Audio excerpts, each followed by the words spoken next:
Petite vidéo sur cette ruche. On a tué un nid, un gros nid à 10 mètres d'ici à peu près. Malheureusement ça n'a pas suffi.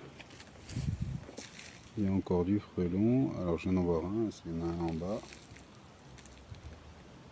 Là, il est là-bas, là, on le voit. Alors là aujourd'hui il fait pas très beau. Il est tard, il est 19 h. J'en vois deux devant la ruche.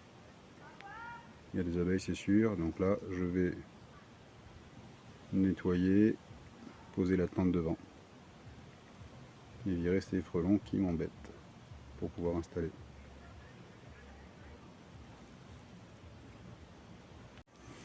Bon, j'ai dégagé, j'ai tué quelques frelons et il y en a toujours trois là-dessous la ruche.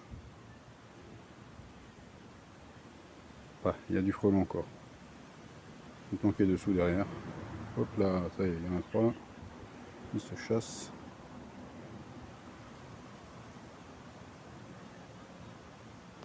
Bon, il y a du frelon. Première installation de tente, il est 19 h 30. Il fait gris, il y a du vent, donc il n'y a pas d'abeilles qui volent forcément. Petite grappe de vent quand même. Une grappe de vent. Tout à l'heure, les herbes étaient...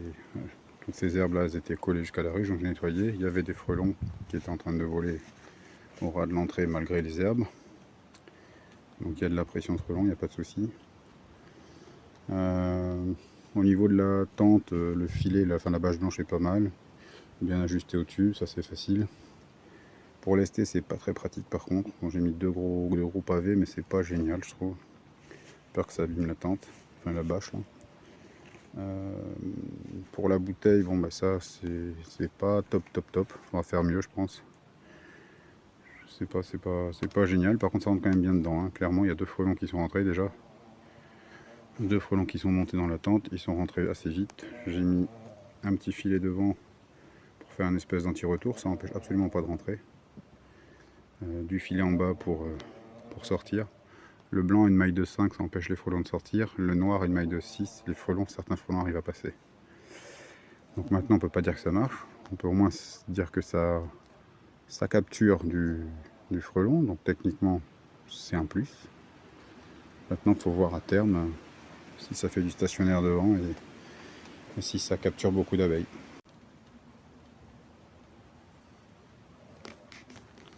Alors, il est remonté.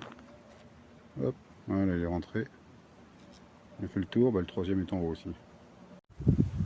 Ça fait un peu moins de 24 heures là. J'ai au moins 4 frelons qui sont posés sur la tente en haut. Si on les voit. J'en ai gavé à l'intérieur. Alors des morts et plein de vivants. J'en ai encore plein qui se baladent. Hein. Ce qui est sûr, c'est qu'en tout cas ça piège. Il y a du monde, il y en a encore un en bas. Ça vole pas devant, il n'y a pas de vol stationnaire, mais en même temps il n'y a pas d'abeilles qui volent. Il y a clairement un nid pas loin, il y a encore beaucoup de frelons. Hein. Bon, on est jeudi, j'ai mis la tente dimanche soir je crois. Les abeilles volaient pas trop, il faisait pas très beau. La grappe était petite, c'était plutôt à l'intérieur, je pense qu'il faisait froid. Là il fait quand même plus chaud et du soleil. Ça vole absolument pas. Il y a une grosse grappe quand même, enfin une grosse. Elle bouge toute l'entrée en tout cas. Il y a au moins 4 frelons dedans. Ils rentrent, ils sortent sans trop de problème. J'en ai vu un qui est monté, donc je pense que ça en capture un peu, mais pour l'instant, là il y en a 5 maintenant de frelons. Là il y a quand même une grosse pression sur ma ruche. Pour l'instant, toujours pas, ça n'a toujours pas libéré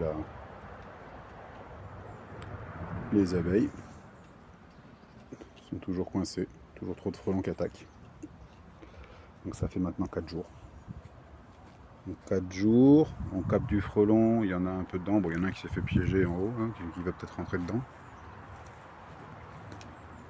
Celui-là va peut-être rentrer dedans. Mais quand je regarde, là, il y en a un peu de mort dedans. Hein. Il n'y en a pas tant que ça. Hein. Il y en a 5 vivants dedans, je pense, 5-6. Il y en a à peu près autant de morts en bas. Voilà, bon. Au bout de 4 jours, la tente a capturé, donc ça aide, mais ça n'a pas libéré la pression des abeilles.